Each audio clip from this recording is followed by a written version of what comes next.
Good morning, good afternoon, and good evening, everybody, depending on where you are. My name is Diego Burgos. I'm Associate Director of the Translation and Interpreter and Translation Studies program here at Wake Forest University. Welcome to this session named Agency, Politics, and Diplomacy. So there are 3 presentations in this session. Each presentation will be 15 minutes with 5 minutes for questions. I'll be sharing verbal signals for 3 minutes. When you have 3 minutes left, and participants, please remain muted during the presentations. Only unmute yourself to either present or ask questions at the end of the presentation. We also ask that you keep your camera on if you're comfortable doing so, as a kindness to our presenters, so that they feel that they are sharing their work with friendly faces instead of blank screens. To ask questions after the presentation, please raise your hand. And I think that's pretty much it. Our first presenter is Lin Shen. Lin is a postgraduate at the Graduate School of Translation and Interpretation at Beijing Foreign Studies University. She's a co-translator of the Coronavirus Prevention Handbook 101 Science-Based Tips That Could Save Your Life. And she is also co-authoring 6 papers that are going to be published by the Humanistic Thinking of Epidemic Disease and by 5 journals on translation studies. She has presented her research at a number of conferences and will be presenting soon at the 66th Annual Conference of International Linguistics Association.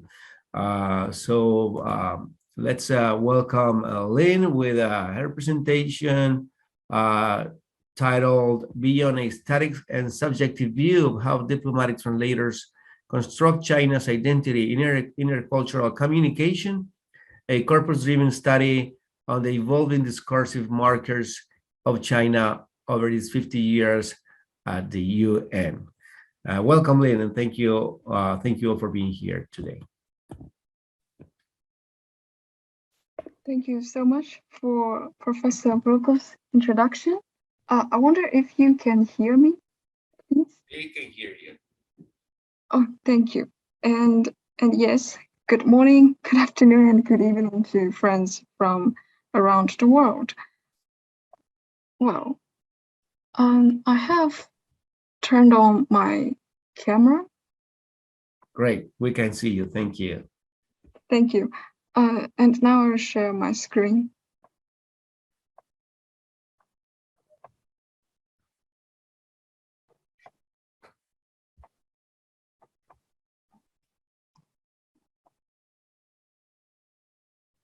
Yes, I have now shared my screen, and I wonder if you can see it. Perfectly fine, we can see it. Oh, thank you. Well, I'm a bit sorry about the long name of this piece of research. After all, I am quite pleased and honored to present my recent research on China's identity on this forum. So as the name suggests, it really seeks to go beyond the static and subjective view of how diplomatic translators construct China's identity. And it is going to be primarily a quantitative study, so as to show the diachronic patterns on the discursive markers of China over its 50 years at the United Nations. First of all, the fundamental premise of the study is that the China's identity can be discursively observed. So it is an evolving concept instead of a static one, and it is an objective thing that can be observed instead of merely a subjective construction.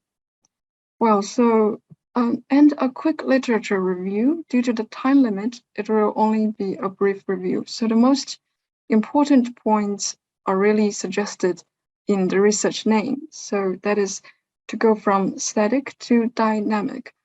The substantial body of research now is restricted to synchronic perspectives. And so this study puts forward the corpus-driven approach to reveal how China's identity has evolved over the past 5 decades. And also, the study wants to go from subjective to objective. Can see that a lot of studies tend to be restricted to the introspective analysis of subjective perceptions. And of course, they are convincing studies, but they can be supported by the quantitative data as well. So perhaps we can go from how I want others to define myself to see what exactly or objectively sets us apart from others and thus defines us. This study is going to show the data-based observations on what really distinguishes China from other countries in terms of its diplomatic discourse. And these are the 4 research questions that the following presentation will be centered around. The emphasis will be on the first 2 research questions. First, do discursive markers of China exist in international communication? If yes, what are the discursive markers? And the second, how have the discursive markers of China evolved over the past decades? And the third question is really just a tentative hypothesis on the contribution of GDP to the formation of a certain discursive marker. And finally, how can the results contribute to the definition of Chinese identity? The research methods are primarily quantitative.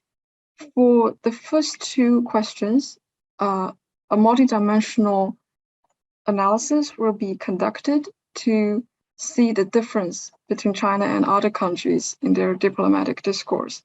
And for the third question, a clustering analysis and a correlation analysis will be conducted.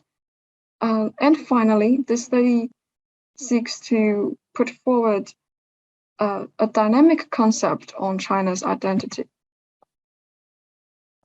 Wow, and first, let me justify myself on the choice of diplomatic discourse as the subject of study for the China's identity. If we look at the collocations of Chinese characteristics in the Now corpus, the news on the web, it is a very large corpus that collects a lot of news from the web. Well, and one of the major collocations is diplomacy. So it may be hypothesized that the diplomatic discourse of China can reveal, to some extent, the Chinese identity. So to acquire the diplomatic discourse of China and other countries to ensure that they are comparable, the study makes use of the United Nations General Debate Corpus. It contains 50 years of data for both China and other countries, and it altogether covers more than 100 countries. The number will change with time. And the subject of study is the difference between China and other countries. Well, and the theoretical framework, or to say the methodological framework of the study, is primarily from Professor Barber's multidimensional analysis. So when he puts forward these 6 dimensions to describe the textual property of discourse, and so these 6 dimensions are generated after a factor analysis of a lot of linguistic features, and altogether these linguistic features are investigated as well. Well, I may not go further into the theoretical framework due to time limit, and let's now just go straight to the research question, to the discussion on the research questions.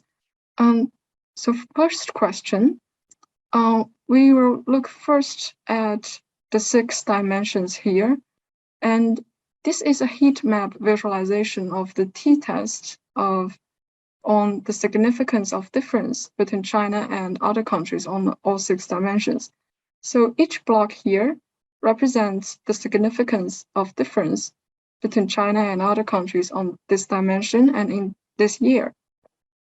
And the redder the block, the smaller the p-value, so the more significant the difference. And there is a clustering analysis on the side. You can see that generally these three dimensions are categorized into one group with more significant difference, especially dimension 6, which points to the elaborateness of discourse, and also the overtness of persuasion and abstractness. More specifically, these dimensions are comprised of these linguistic features, and the Chinese discourse tends to be less elaborate, less abstract, and more overtly persuasive. This actually goes against some of the prejudices on China's diplomatic discourse. Actually, a lot of news often reports China as a country that likes to use a lot of jargon, abstract jargon, in its diplomatic discourse. Well, and here is an example on the difference between China and these 20 countries on dimension 6. You can see that there are significant difference. China's diplomatic discourse tend to score much less than other countries and display a lower level of elaborateness. And still here is, and then let's move on to the linguistic features. So here is still another heat map of all the country scores on these linguistic features. And here on the horizontal line are all the countries, and on the vertical line are the linguistic features. So each block's color represents their scores on these linguistic features. And as we focus on China here, through a t-test, we see that on 5 linguistic features, there are significant difference between China and other countries. They are conjunctions, necessity modals. So necessity modals are ought, should, or must, and pronoun, synthetic negation. So the synthetic negation means the pattern of a no, the word no, followed by any adjective or any noun or proper noun, and the quotation marks. And the interpretation of these linguistic features are actually open-ended. Here are some of my personal hypotheses at this stage. And so the conjunction, the much use of conjunction may point to explicitation in China's interpreted or translated diplomatic discourse. And this may be a characteristic of translated discourse or a translation universal. And as for necessity models, this may show that China tends to present more appeals to other countries in the diplomatic setting, or to say the diplomatic translators tend to present a stronger attitude to translate China as a country with a stronger attitude. And for the pronoun, perhaps there are more references to any other party in its diplomatic discourse. And for this one, perhaps it shows a more determined attitude. And for quotation marks, perhaps there are more quotations in the China's representatives' speeches. Well, and let's move on to the second question. How have the discursive markers of China evolved over the past 5 decades? And here the blue line represents the international average level on the dimension, while the orange line represents China's scores on this dimension. You can see that generally on dimension 6, the elaborateness, the gap is widening. And also for abstractness, the gap is widening more dramatically. So So China is going further away from the international average level on abstractness.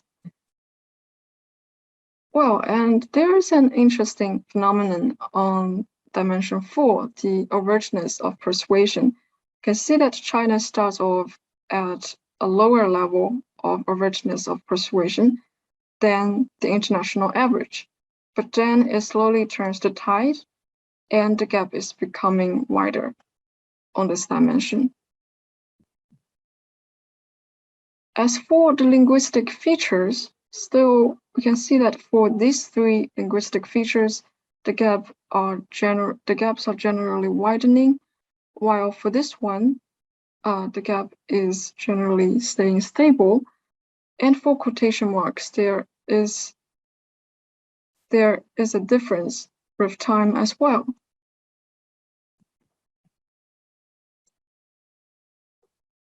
And the third question, so this is just a tentative clustering analysis and the following collocation analysis. So this study tries to categorize the growing trends of the explicitness of persuasion among more than 100 countries.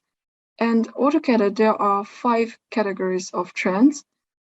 We may focus primarily on the first type here. So the first dark blue line. I'm sorry to interrupt. You have 3 more questions. I'm sorry. You have 3 more minutes. I'm sorry. 3 minutes. I'm sorry. I will speed up. Yeah, and yes, we can just focus only on this line here, the type 5. So this includes the United States, the United Kingdom, and France. So it features a high starting level of explicitness and a significant growth with time. And China is included in the type 2, and it begins with relatively low explicitness and displays dramatic growth with time.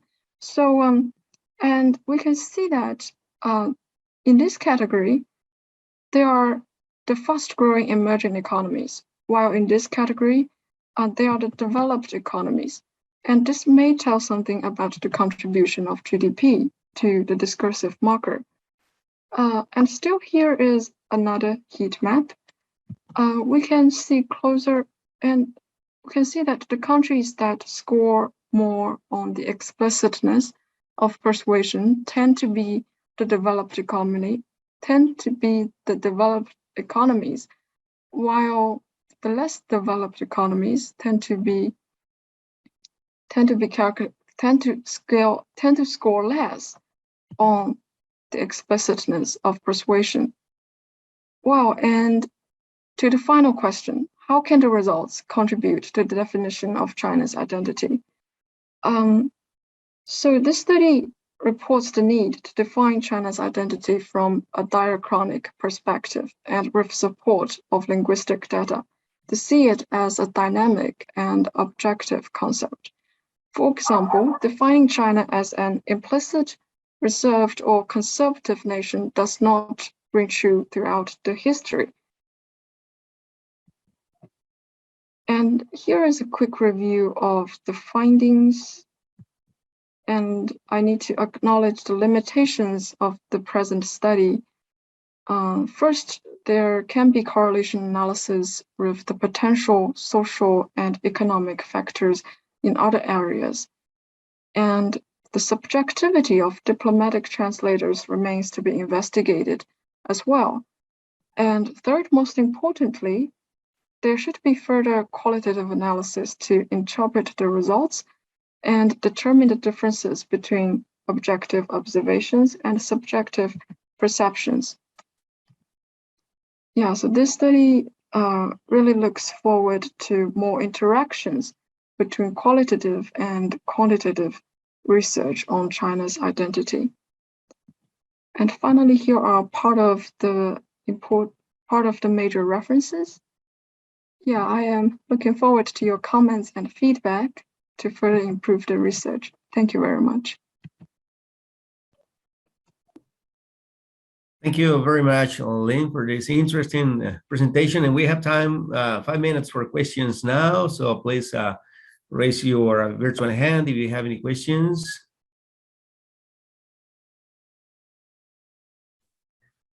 I actually have one question while our audience comes up with more questions to Lynn. Very interesting study. Thank you so much for sharing this with us. My first question, very quickly, would be, what was the corpus that you used? I don't remember if you mentioned that at the beginning of your presentation. And then my second question is, this is like a study covering 50 years, of language. And if you think there might be any variation, meaning variation, across time, in some of the linguistic features that you used for this study, and if that could have impacted your results in some way. Does that make sense? So the variations may impact the. Like for example, some of the words or expressions that you were using, to measure some of your variables. If some of them changed their meaning, throughout time, do you think that may have an impact, if that's something you think may have happened? Yeah, I see. That could certainly have an impact, but the influence may be difficult to exclude. As this variable, yeah, currently I cannot think of a way to exclude the influence of the history on the language. Great. Yeah, you're right. And I mean, and that makes sense. Probably 50 years is not like a long time. I'm just asking this question because now we're translating a book which that's 100 years old, and we've seen some expressions and some words that have changed their meaning across time. And so I was wondering if some of the variables that you're using may, some of the expressions, sorry, that you are using may have undergone something similar. Okay, thank you. Yeah, thank you. But the linguistic features that are filtered now are like conjunctions, necessity models, pronouns, and synthetic negations. I think that these types of words may be free from the influence of history, such as pronoun. They are always I, you, she, or he. So perhaps, yeah. Okay, so all of them are like close, like a grammatical or functional words, like prepositions, pronouns, or did you also include like nouns or adjectives or things like that? The study looks more into the grammatical functional words. Oh, okay, that makes sense. Yeah. Okay, thank you. Let's see if we have any other questions. Okay, we have one question from Dr. Drew. Please go ahead and mute yourself and ask your question, Dr. Drew. Yeah, thank you.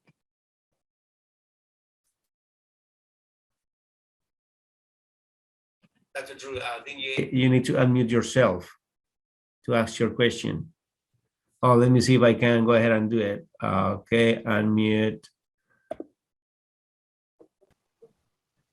Okay, thanks. Yeah, now can you hear me now? Yes, sir. Yes.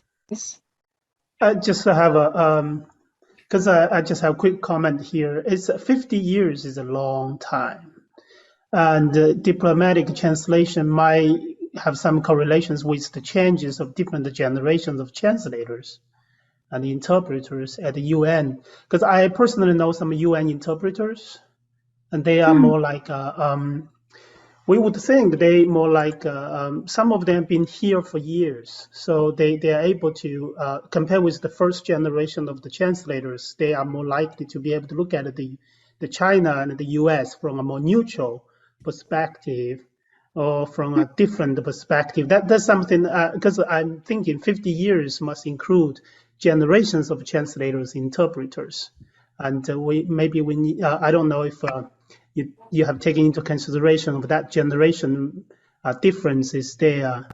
So that's my comment or question, whatever you call it. Yes, thank you so much for Dr. Ju's comment.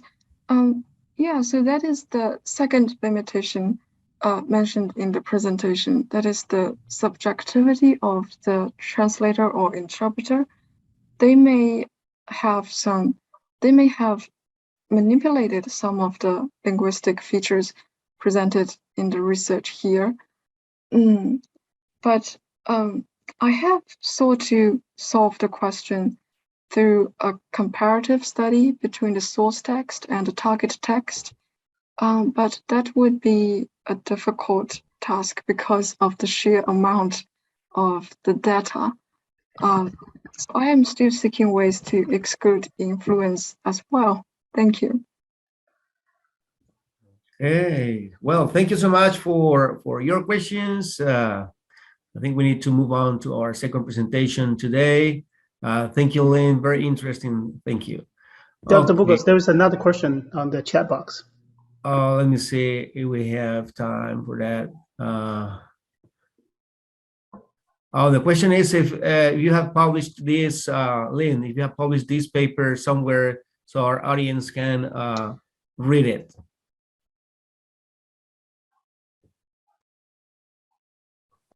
I'm sorry, but I haven't published this paper. This is yet to be. This is yet to be submitted. Wonderful. So need to be on the look. Thank you. Look out for your publication. Thank you. Well, thank you. We would like to invite now Min Chan to start, sharing your screen and your presentation as I introduce you to our audience. So our next presenter is Min Chan. He's a chief research scientist with more than 20 years of experience in the field of human-computer interaction and artificial intelligence. He has served as a board member of the International Conference on Artificial Intelligence in HCI and organized multiple parallel sessions such as artificial intelligence, disinformation, and misinformation. He holds 58 US international patents, and he has a PhD in electrical engineering and is a certified project management professional. He has been a Chinese to and from English translator and interpreter for more than 10 years and an ATA member since 2014. He has published multiple papers on applied artificial intelligence methods on cross-cultural understanding. So welcome. Thank you for your presentation, which is entitled Evaluating Intercultural Political Discourse Using Affect Control Theory. Thank you, Dr. Burgess, for the nice introduction. I just want to make sure that you can see my slides. Can you? Okay. All right. So good morning, everybody. And I'm actually located in the same state as Wake Forest University. So I'm in the sunny and nice weather in North Carolina. So today my presentation topic is evaluating intercultural political discourse using affective control theory. So my collaborator is Eve Zhu. She is a graduate student at the Middlebury Institute of International Study at Monterey. I think that that's a famous interpreter school. I think everybody have heard about that school, I think. So what happened is a little bit background is Eve had been involved in translating some of the political discourses, such as the one listed here on the Central Committee of the Communist Party of China on the major achievements and the historical experience of the party over the past century. So there's an effort to translate that into English. One of the, I think the research motivation we have is to understand, because the political discourse is a part of the social institution that exhibits strongly identifiable characteristics. It's very cultural oriented. It's like a Chinese political culture and political discourse is very different from from US. So one of the questions challenges is that you can translate that content into English, and after the translation, and you present to the Western audience, and Western audience for some of the what it would be interested to understand and evaluate the effectiveness of the translation of the political discourse, because some of the content after the rule, it's easily to be understood in China, while it's very puzzling for the US audience. So this is our motivation, is to see what can we do. I mean, obviously, we want to understand and evaluate that, but at the same time, we want to see what we can do to translate it better, right? So, or maybe we find that just it's beyond the translator to fix that problem. So the theory we used is the affect control theory, which is a social science theory that has been developed for 40, 50 years. So the theory says that we evaluate people's reaction toward a wide variety of concepts or events using three abstract dimensions, which is it's called the one dimension is evaluation, is like a good versus bad. The other is power distance. How powerful is that powerful, or is that weak, or is that the third dimension is activity, which is active versus passive. So the theory is that in different culture, the different culture have different social institutions. Then people intend to maintain this cultural-based affective reactions. So, to make it more to illustrate the concept, like the concept of like we can go with the concept of mother, like the concept of mother. It is a little bit different in different cultures. So we look into a culture and say, is the concept of mother, is it good or bad? So the concept of mother is obviously good, right? So the extremely bad is Adolf Hitler. The extremely good is Mother Teresa. So in terms of power and powerless, the powerful is like a policeman is powerful. A baby is powerless. But in terms of the concept of mother, powerful level is around here. So let's say it's beyond, between about -5 and +5. And then there's activity level. The concept is quiet versus active. So if we look at some sentiment, like the hero, for example, the concept of hero is very good. It's very powerful. It's also very active, right? The priest is also very good. It's very powerful, but it's less powerful than hero. But it's not very active. It's kind of passive and quiet. So we are what happened is there's cross-cultural variations towards the same concept. For example, the concept of mother versus child. You can see that in terms of the power and the goodness, like it's a little bit different. So what happened is social scientists will, go to embed in different countries, interview people in different cultures, and they interview people in their culture, in their country, and they evaluate, ask the same set of questions, and then they compare their notes, and to find out the differences, difference of people from different countries towards this concept in terms of these three dimensions. So what we try to do, our approach is we take some of the sentences from the translation of the political discourse, and we do a more or less a literal translation or direct translation into English. Then we collect a bunch of subjects. I think Eve and most people we collect are graduate students, so pretty young, 20, around 20, 30 years old, and American students. They are native speakers. They grew up in America. They have not been to China. So then we kind of introduce them to the affective control theory.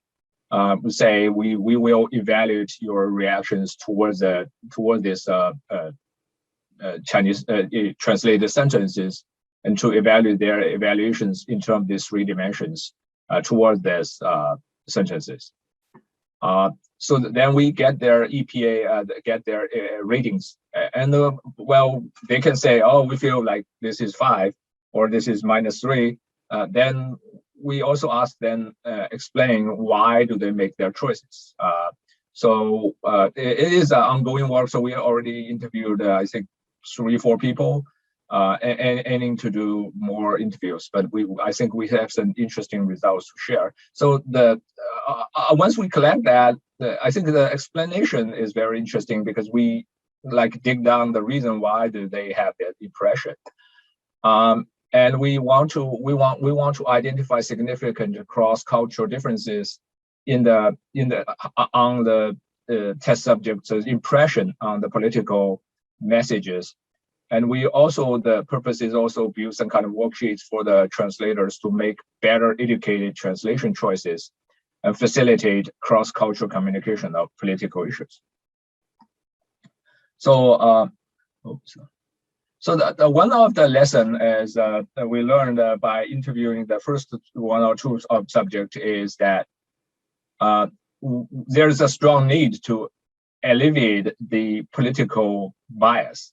All right. So the reality we have to face is you can translate the Communist Party's political discourse into English, but few American people are motivated to reading it.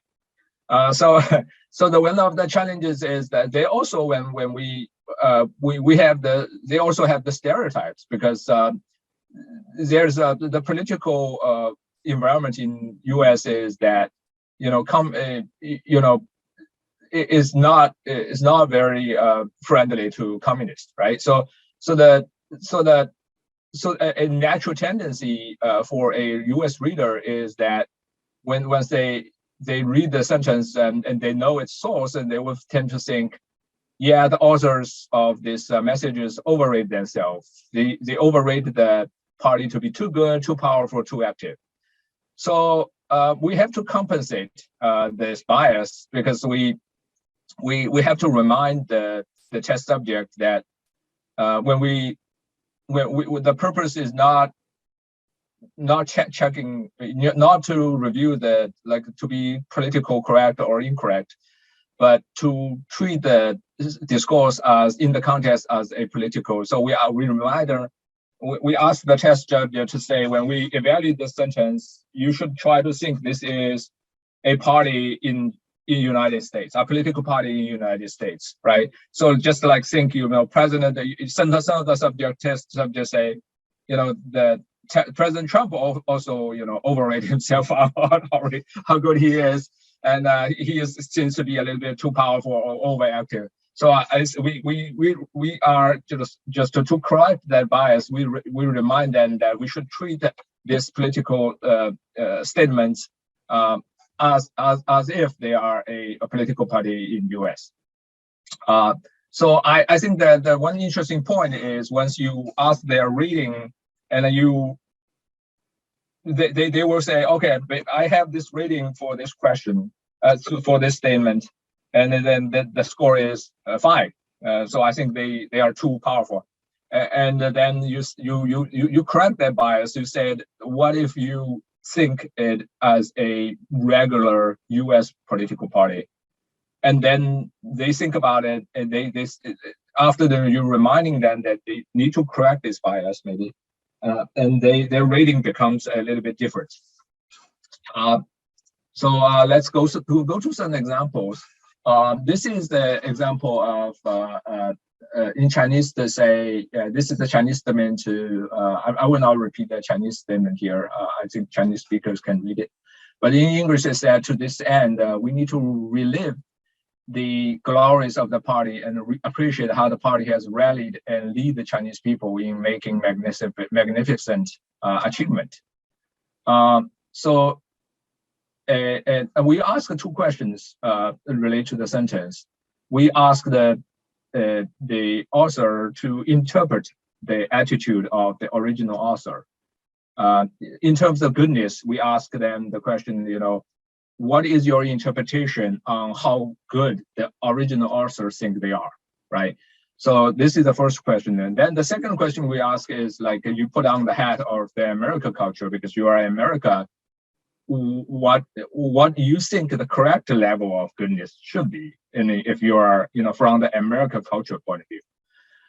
So the question here is, after reading the sentence, the subject, one of the test subjects is saying, I think this goodness is 3.5, and I asked why, because should that be 5? Because I think it's no, but because he said, okay, based on the keyword here is like relive their glories, right? So once if somebody said they will relive the glory, so somehow the peak is in the past, right? So you need to relive your peak.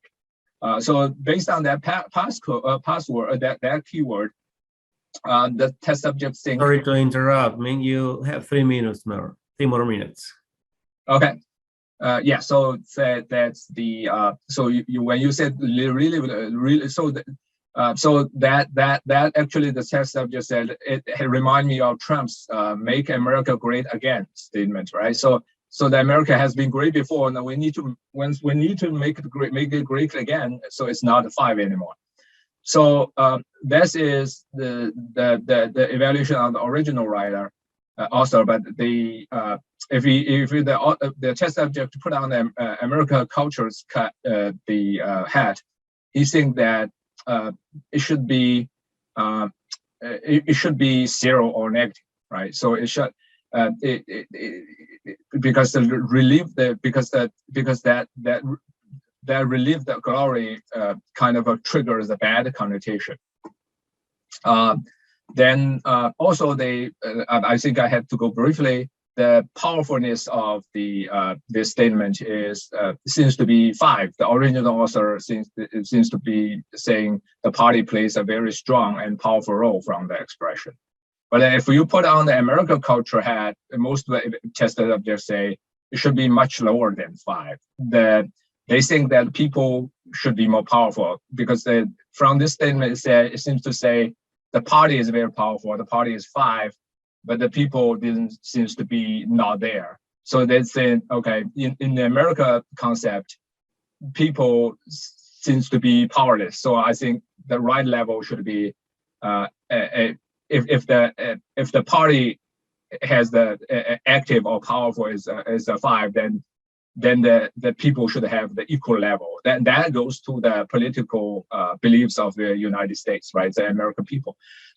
So there's one point we have is that something that can be fixed by translators is like this kind of a relive the glories. Those kind of a translation is a direct translation.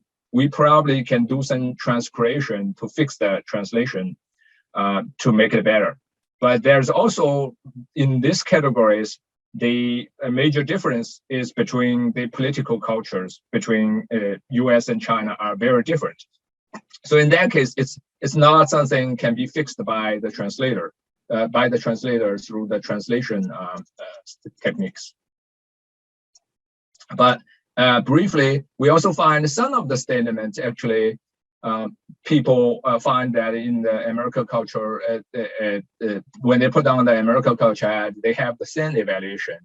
That turns to be that is a very modest statement. The statement is getting more modest and less emotional. Just like the previous presenter said, some of the Chinese political or diplomatic statements are kind of emotional or has a strong attitude. And that actually seems to be very like triggered American culture's response to it is not that triggers a big difference between the U.S. culture subject or test subject when they're reading those statements. So just to go briefly to the summary is that we find it's ongoing research. We find there's some linguistic stuff we can fix in terms of the linguistic differences. We can fix that by transcreation. But we also find a lot of political culture differences, which is the political values difference between the American people and the Chinese culture. So that is hard to fix by translation, but we more or less find that. All right, so there's several things, like the relationship between the governing party and people. Both should be active and powerful, and the governing party should lead, but it should be a governing force, but not a controlling force. The claim of the credit should be less emotional, or less. The attitude should be less strong. So that's our finding. Thank you. I'm sorry that might be running out of the time. So we will go for the question and answer again. Thank you so much, Ming, for your presentation. We would love to have more time to hear about your interest in research. And we have time for a couple of quick questions. Let me check if we have any questions from the audience. Okay, I have one quick question. With your artificial intelligence background, do you think you could use like a sentiment analysis automated approach to inform your research, your translation research? You see what I mean? Like, for example, collecting all the answers from your individuals, your participants, and then using a sort of sentiment analysis approach to sort of get more information. Yes, I think that the sentimental analysis is very it's a very active field. It has been well developed, but they are in the they are in a single language, right? So like there's a lot of research I've done on the English side, and I think that I'm interested in going to that direction of cross-lingual direction. But yeah, so I mean, but we need also a theory to bridge the differences. Like we can run that on a Chinese sentence, we can run that on an English sentence, and we need to find out. I think it's an interesting result if we can quantify them as a number, right? So like a affected control theory actually pointing to us using these three numbers to represent a concept, right? So instead of like running the English version of the sentiment analysis and come up with, say, this emotion is happy, the other in the Chinese is also a different word, maybe 快乐, right? And then the different we actually the sentiment analysis result is pointing me to a emotional word. Instead of an emotional word, I think we cannot compare a emotional word in Chinese and an emotional word in English unless like they are very significantly different. So we need to check those two words, how far away are they from each other in the specific context, right? And this affected control theory actually provide us a mean to do that. But I think that at this stage we are trying to collecting data, and then in the future, this is the direction to apply the sentiment analysis and affected control theory to capture the quantitative differences between the sentiments, between two cultures using the AI method. Great. Well, thank you so much. It looks like there are two more questions in the chat, but please feel free to ask directly our presenter today your questions through the chat, because now we need to move on, so we stick to the schedule. So thank you so much for your presentation again, and so our next presenter will be Tianzhu Li, and please, while I introduce you to the audience, please feel free to share your screen in your presentation. So Tianzhu Li is a lecturer at the School of Foreign Studies at University of Science and Technology, the Beijing. Teaches courses including translation, sight interpreting, consecutive interpreting, simultaneous interpreting. Received a Master of Arts degree from the Graduate School of Translation and Interpretation from Beijing University. Beijing Foreign Studies University, I'm sorry, and research interests are collaboration, interpreting, the role of interpreters, interpreting competence, and history of interpreters. So please welcome Chen Li with a presentation that's entitled More Than a Voice, the Role of Interpreters in Foreign Aid Training Programs of China. Welcome. Thank you so much. I assume that my presentation might not be so deep as the previous two speakers. Am I audible? That again, please. You have 15 minutes and then we'll have 5 for questions. Sure. Was that your question? Is that what you wanted to know? No, I was actually wondering, am I audible? Oh, sure. We can hear you. Thank you. Perfectly fine. Well, I would like to present this piece of research based on some of my own experience and based on some literary research, and I would like to introduce a certain type of interpreting.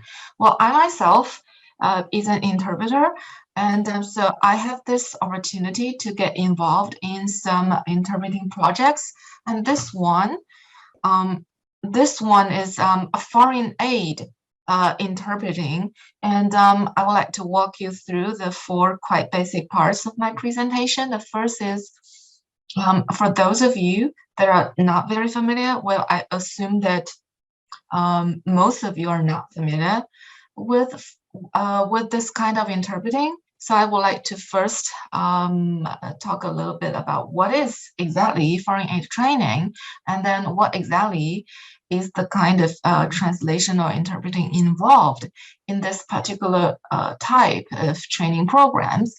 And then I would like to share the perspectives on the expected roles of interpreters, because I believe that interpreters are expected by various parties to perform quite different roles. And then a conclusion to wrap it up. So first is what is foreign aid training? Well, we all know the concept of foreign aid, but in China, it has its particular context. It actually started, foreign aid training actually started in exactly the year 1950 and 1950. The first recipient of China's foreign aid is said to be Vietnam. So we started to provide foreign aid to these countries, and naturally that would include training, because when we try to provide aid in terms of technology, in terms of knowledge transfer, then it inevitably involves teaching the local people how to do that. So that is when foreign aid training first came into existence in terms of China. And then the year 1998 is a milestone in China's foreign aid training, because in that year, a special agency was appointed, an academy under the Ministry of Commerce, and the abbreviation is IBO. So IBO, till today, is still the governing body and the acting agency of all the foreign aid training in China. And well, that might lead to some obstacles in institutions, but that is for later. Until today, you could see that a lot of people from a lot of countries and regions have been trained through this foreign aid training program. So this is a very basic outline of when it started and how it is going at the moment. And there are basically these 5 types of programs according to the Ministry of Commerce of China. So you could see that some of the programs take place in China. That is what we are focusing on today. And some of the programs actually take place in the destination country or destination region. in that case, well, it is beyond our capacity to trace this kind of programs yet. And then there are some two-way programs. But today we talk about the programs in China. That is, we invite officials and specialists. For officials, there are some seminars for like governance and policies. And for specialists, there will be some more technical lectures, which will all lead to the differences in translation or interpreting. So the emergence and the nature of foreign aid training leads to the goals of leads to three goals. Well, actually there are tiers. So I will just show this slide. You can see at the center of the goal is foreign affairs. So foreign aid training is in nature an act related to foreign affairs that speaks of many things. That speaks of like a discipline, like confidentiality. So it has all the natures, it has all those characteristics of foreign affairs. But on the external layer, it is actually specialized training. So it has this kind of nature of technical or managerial knowledge transfer. And on the outskirts, there is this hope that China could make some friendly ties with these countries and regions involved. So these three layers of goals or hopes or purposes determine how interpreters are expected to function in this kind of interpreting practice. So well, take a look at the current research on this kind of translation or interpreting. You can see that the quality or the performance actually is quite dependent on the people that provide translation or language services. Well, the best case scenario is that there are English-speaking lecturers, but the fact is that it's very insufficient. And a second best case scenario is that there are enough in-house interpreters, but there is very few because there is generally no such job positions in this kind of training agencies. So that leads us to the contracted interpreters. That is also the role that I played when I worked with a program of international law enforcement. And then let's take a look at how the contracted interpreters will get engaged in the practice. There are several scenarios. There are ceremonies, but most of them are lectures, and there are also some field visits for the trainees to have some hands-on experience, or to have a chance to see the cities in China. And then there are also some daily life issues that the trainees will need to deal with, because they usually will stay in China for 2 weeks. And so that leads us to this pattern. These are all the parties involved, and in the center there are interpreters. You see, interpreters need to communicate with all these parties, and all these parties also need internal communication. Well, the agencies need to tell the interpreters some basic information about the seminars, and the lecturers need to give the interpreters the materials in advance, so that interpreters could prepare for glossaries and things like that. And the trainees would depend on the interpreters to understand the lectures and ask questions to lecturers. And there are also this third party elements, for example, the delivery service, the hotel service, or when you take the trainees to another city, all the people in the other city becomes third party. So you see, interpreters need to deal with at least 4 parties, and sometimes these demands interact.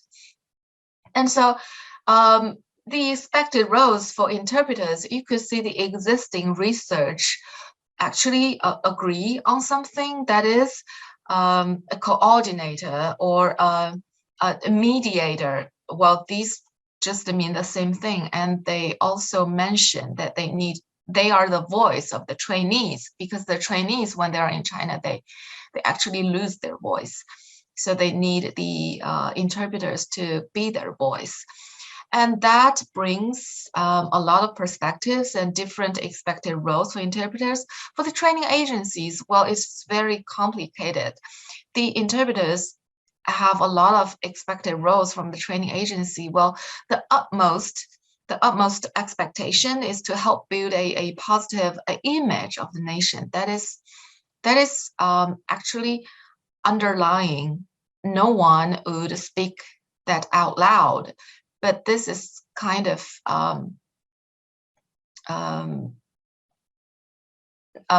just everybody understand that, and it's like a underlying rule in between the lines. And then the training agency expects you to deliver lectures in a very accurate manner, but that would actually be in conflict with helping the trainees understand, because accuracy doesn't necessarily mean best comprehension. And then the training agency would want to have some tier 3 hosts, that is to facilitate the friendship. But the lecturers and the training agencies, they are not necessarily from the same affiliation. So lecturers, they have their own agenda, and they want their message delivered in a very precise manner, but they also want the trainees to understand. That is very difficult, because the trainees, they often do not know that much about the situation in China, and they do not know that much about the general cultural background stuff. So if the interpreters do not give extra information, the trainees won't understand. But if the interpreters do give extra information, the lecturers would think it's a waste of time, and then and the line is quite blurred here, that what kind of information is necessary. Excessive information is actually not welcomed. And Sorry to then there is interrupt. this third party. Sorry to interrupt, Andrew. You have 3 more minutes. Thank you. And then the third party would expect the interpreters to help get their job done, be it the delivery service or the grocery shopping service. And the third party is almost the most friendly party, because it doesn't need you to facilitate the friendship, and it doesn't need you to be precise. But this third party could be demanding, because it could just pop up at any time.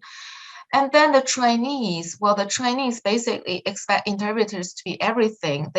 When they want to negotiate with either party, they ask the interpreters to negotiate for them, which would sometimes put the interpreter into a difficult position, because the interpreter is supposedly to be on half of the interest of the training agency. We're supposed to be one of them, but we are also supposed to provide very satisfactory service for the trainees, and so that would put interpreters in a dilemma.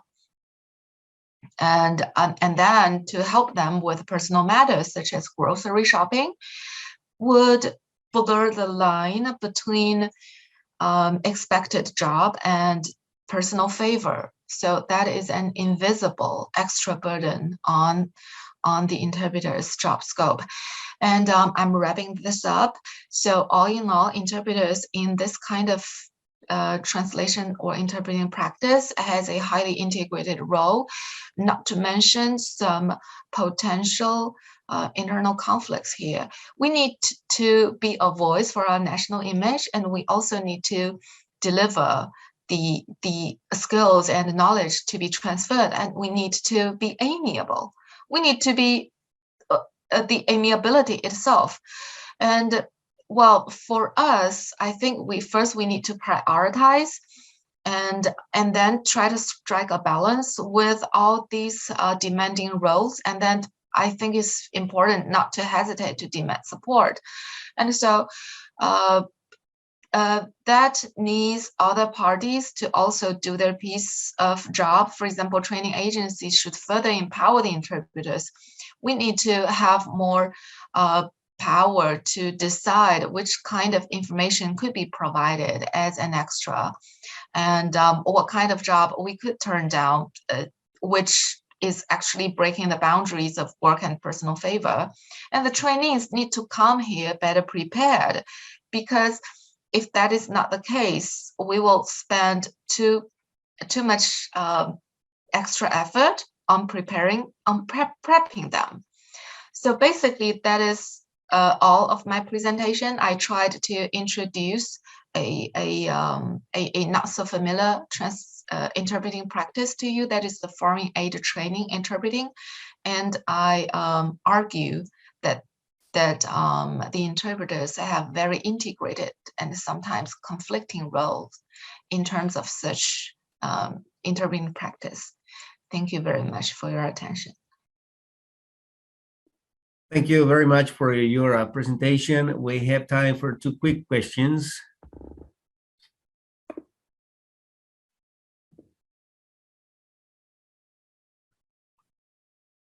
If there are any questions from the audience.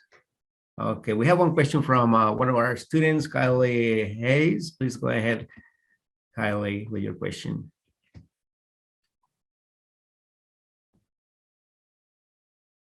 Kylie, I think I need to ask you to unmute. Okay. Kylie, please go Thank ahead. you. Your presentation was lovely, and I really appreciate your detailed approach to this. I did have a question regarding national image. Just in light of all interpreters in this position that are doing foreign aid trading, even outside of China, do you feel like national image is an important quality cross-culturally for translators to consider, or do you feel like that's more culturally related to Chinese interpreters and translators for this domain? Thank you for this question. Well, I appreciate this kind of perspective, because this is indeed a perspective that never came to me. So in terms of foreign aid training, is the necessity of contributing to national image a feature exclusive to China? Well, I haven't personally participated in some other foreign aid programs outside China, so I might need to look up in some research about that. But personally, I think in China, this is indeed a very important feature. It is kind of implicit, and you will feel it. You will feel it in the remarks. For example, if you are interpreting some sensitive topics, for example, the crimes or corruption, then you will sense that there is a boundary of the information that the lecturers are authorized to disclose because of this kind of unspoken concern of the image. And well, if research discovers that such concern doesn't exist in other countries' foreign aid program, well, I think that will be something worth digging into. Whether this is a mentality or mindset exclusive to us. So I think it's. Thank you. I think it is very enlightening. I'm writing this down. Okay, thank you so much. Well, thank you for your answers, for your presentation. Thank you to all our presentations this morning. This was an amazing opening session of APFTIS.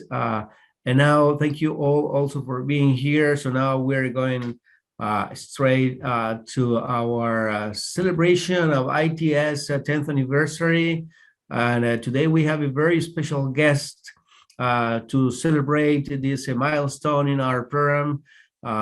We are really glad and happy to welcome Dr. Sally Barber to this celebration today. We're so happy to have her here. She's been our tutor, mentor during all these years. Now she's happily enjoying her retirement, but she was the co-founder of the program 10 years ago, and she was also the co-director of the program for many years. So please welcome Dr. Barber. Thank you for being here today.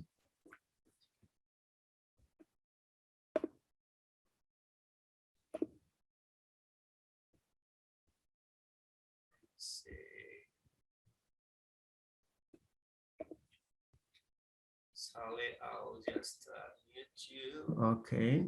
Could you please try to, okay. I think we have you set. Please go ahead, Sally. Okay. All right. Thank you. Good morning. One more technical thing to do. Hello.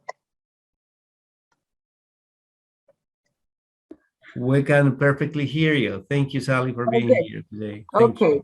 Thank you for that introduction, Diego. It's great to see you, actually. Great to see you. Well, welcome. Welcome once again to the 9th annual, the 9th Asian Pacific Forum on Translation and Intercultural Studies. My name is Sally Barber. I'm Professor Emerita in French Studies and co-founder with my colleague, Dr. Furmanek, of the Interpreting Translation Studies program here at Wake Forest. As you know, 2021 marks the 10-year anniversary of the program. So I wanted to share a few moments to give you a brief overview of its genealogy and to let you know some of the highlights as the program is moving forward. But first, I'm going to go back to 2008. Due to the growing need of interpreters or translators in the field of healthcare, in 2008, the U.S. Department of Labor projected a 22% increase over the next 10 years in employment in these fields. So to address this need, higher education from community colleges to graduate programs, the Department of Labor offered grants to develop interdisciplinary curricula in these fields. Dr. Furmanek was awarded one of these grants, fortunately for us, to develop a program here at Wake Forest. And over the next 2 years, in order to create a pilot program that we had projected for 2009 and 2010, Dr. Furmanek and I consulted top authorities in the field like Claudia Angelelli. It was a great pleasure, and it was exciting too. And we worked with internal task force here at the university, made up of colleagues in linguistics, as you see some of them here. I'm sort of over there in the corner. And they are from linguistics and communication, intercultural communication. So by 2010, November, Dr. Furmanek and I crafted and presented a proposal to the Wake Forest Graduate School for the establishment of the MA program. So currently we have 13 full-time Wake Forest faculty associated with the program. As you can see, several language groups are represented here in Chinese, English, French, Spanish, and linguistics and communication. We're also fortunate to have adjunct and visiting faculty, some like Dr. Fazola, who is a Wake Forest alum. So also, I wanted to add that in 2017, 18, and 18-19, the program was able to host visiting scholars from China. That was a great experience. Of course, the pandemic gave us a hiatus for the moment, but we hope to continue that again. That was quite productive for everyone. So you have in the first class of graduate students, they began then in fall 2011 in history tracks. 5 years later, responding to a growing demand, a fourth track was added in Chinese English ITS. In 2011, we also began renovation on an old language lab to convert it to a simultaneous interpreting workstation. To that end, we are eternally grateful to Mr. Tyler Pruitt, the instructional technology specialist for ITS, who helped us navigate this very complicated transition. I also wanted to thank the student assistant, Jia Yu Gao, for her help with me today presenting this. You can see details. Here's some great pictures. The students, of course, are really enthusiastic about the lab, and they love working in the lab, and it's a great experience for them, and we're grateful to have it. Their details you can also see at the website. It's a state-of-the-art television conference lab. In addition to their rigorous coursework, students conduct an internship and prepare an applied research project as a way to connect their theoretical experience in the classroom with practical application in the fields. Their internship gives them much needed practice in interpreting. The students are always excited to be in the lab, but when they go into a real life situation, it just gives them so much more, obviously. And the research project will lead them to delve into the problematics of the translation process. That has also led them to many other areas. Summaries of these projects can also be found at the, here's some of our students in their internship. There's plenty of information about these projects on the program webpage as well. So as you see, then the program was originally designed to address a shortage of language professionals in healthcare. We also looked at legal interpreting and translation, as well as management of interpreters and translators and training of future educators in these fields.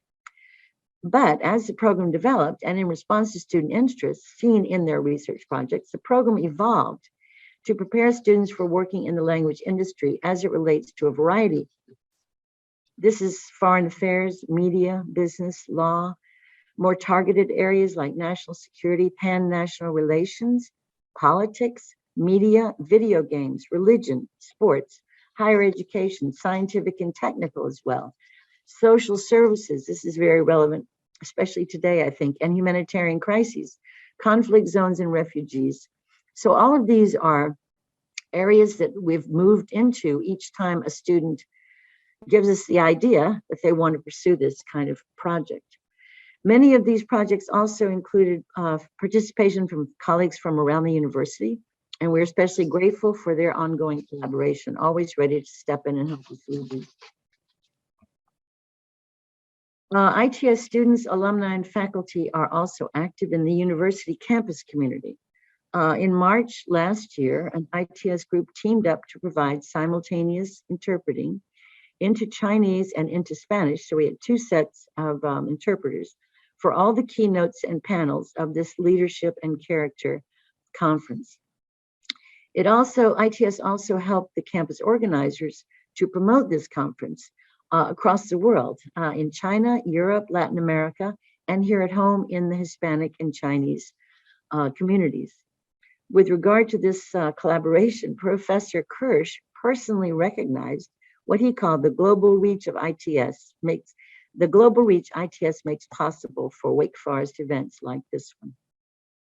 Beyond the university, ITS faculty, alumni, and current students have also had an impact. As you see in this slide, 2019, Dr. Furmanek, an ITS alumni, led the interpreting team for Pope Francis at the World Youth Day in Panama. If you see her at this conference, you might ask her about that conference. She has a lot of very good stories. There was also, for 2 years, Dr. Chen has coordinated a team of ITS students to interpret remotely between English and Chinese at the Harvard Chinese Education Symposium, the CES. This symposium is organized by students at the Harvard Graduate School of Education to exchange ideas and brainstorm innovative solutions to education in China specifically. The symposium brings together practitioners, researchers, and policymakers in the field of education to present the latest research and to bring ideas. The symposium kicked off with over 16,000 participants listening to Wake Forest ITS interpreters. Again, it's very exciting when they get the chance to do this, and the students respond with a great deal of enthusiasm. You can see more details about this on the news page. So in these 10 years, what have we done? Well, we have a total number of ITS alumni of 101, 33 in Chinese English, 47 Spanish English, and 20 in intercultural services and health care. The teaching of interpreting is only one at the moment, but that could grow anytime. As you can see, students come from around the globe, which is exciting for everyone on campus as well. But the greatest accomplishment, I think, of the program has been the alumni. And they've moved to enjoy a wide range of careers in the language industry. They're working in the language industry in a variety of locations and areas. Some have returned to their home countries to work as freelance interpreters or translators, or to take a position there. Chinese alumni have gotten back to us to tell us they're working in Beijing, in Shenzhen, in Chengdu, and a 2020 ITS graduate has currently taken a job as supervisor of translation team for the Department of Toxicology in the pharmaceutical industry in Shanghai. Chinese graduates are also working here in the US. They're in California and New York and in North Carolina. 4 alum are actually working here at the university, like 2015 graduate, Dr. Chao Wei-Zhu, who is associate teaching professor in the program and assistant dean for global initiatives. Other alumni careers range from working in a public defender's office in New York City to the Office of Health and Human Services, as you see, in Texas, and to the East Tennessee Children's Hospital in Knoxville, Tennessee. In healthcare, our alums serve as medical interpreters and supervisors of interpreters here, even in Winston-Salem, at the local medical centers. So I think what I'm showing you and want to show you is that over these 10 years, this group of alum have spread out from local to international. They're around the world and they're here at home, serving in the communities where they live. Several ITS alum have also gone into academia or to PhD programs in their home countries or the US. A 2019 graduate currently works as lecturer at Changsha Normal University in China, and a 2016 graduate was a doctoral fellow at the Polytechnic University in Hong Kong. Other Chinese alumni are in this country, working as doctoral fellows in linguistics, in translation studies, or in communication at the University of Connecticut, University of Texas, at SUNY Binghamton in New York, and at Kent State in Ohio. A 2017 alumni is assistant principal of the Chinese Immersion School here in North Carolina, we're proud to say. This year's good news is hiring of 2 ITS alumni, Tris Faulkner and Devin Gilbert. They are tenure track faculty in linguistics and translation studies here in the US. More on this and all the other alums you can find at the website in the profile section. And we invite you on Saturday, you'll find more details about this later, to the ITS anniversary session celebrating alumni research. And we look forward to you being there. Thank you for your attention this morning. Now, as I'm sure you need a break, it's time for lunch. If you're here in Winston-Salem, you'll see how beautiful it is outside. It's spring. I hope it's spring wherever you are and that you can go outside and have a bit of a break for 45 minutes. The parallel sessions will begin at 12:15. So we look forward to seeing you back at that time. Thank you very much. Thank you very much, Sally. We are so pleased to have you with us here, and you have been the most important person in the starting of this program, and you are still here with us. That kind of is witnessing to your dedication, care for us, and commitment, and still caring about us. So we are so pleased you're enjoying your retirement, and we are even more pleased that you were able to join us and give us this beautiful overview of our road all the way up to this year. So thank you so much. Yeah, great pleasure. Okay. Thank you. Okay, so we'll come back for the parallel sessions after the break. Thank you. Thank you. Bravo.